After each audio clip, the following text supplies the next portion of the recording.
The China-India border, a place of breathtaking beauty and silent tension. Soldiers from both nations patrol these icy heights, their routines unchanged for decades.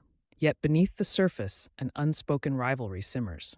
This is where the clash would erupt, where unarmed men would fight with bare hands and stones. The calm here is deceptive, a prelude to one of the most brutal confrontations in modern military history. On that fateful day, a routine patrol turned into a standoff. Chinese and Indian soldiers faced each other, their breaths visible in the freezing air. Words were exchanged, then shouts. No weapons were drawn, but the tension was lethal. "We thought it would end with pushing," recalls one soldier, but then someone threw the first punch.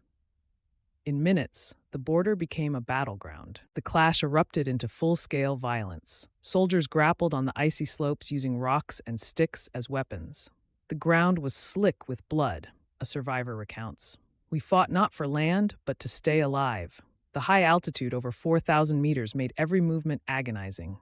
Men collapsed from exhaustion, only to be trampled. This was war without guns, yet no less deadly. As night fell, the battle became a desperate struggle. Soldiers slipped into crevasses. Others were bludgeoned unconscious. "I saw my friend die holding a rock," says one voice. With no medics, the wounded groaned in the darkness. The cold was as lethal as the fighting. Hypothermia claimed men on both sides. By dawn, the ridge was littered with bodies, frozen in grotesque poses. The toll was staggering. At least 20 soldiers perished, many from injuries that would have been survivable with proper care. "We carried the dead for hours," a soldier murmurs. "Their names haunt me." The lack of firearms didn't lessen the horror. Men had been crushed, suffocated, or left to freeze.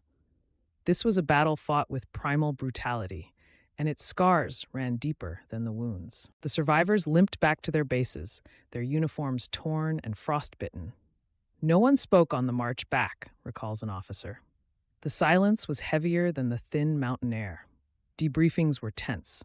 Governments downplayed the clash, but the soldiers knew the truth. They had lived through something unprecedented, a battle that defied the rules of modern warfare.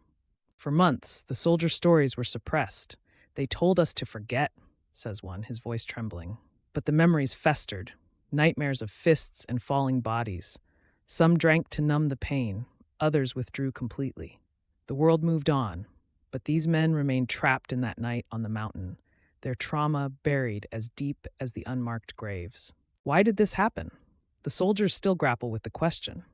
"We were just following orders," says one. Others hint at political posturing gone wrong. The border remains disputed, the treaties fragile.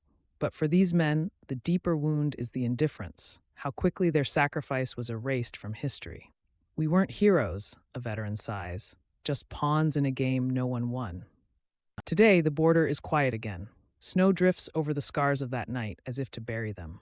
But the soldiers' voices rise, a plea against forgetting.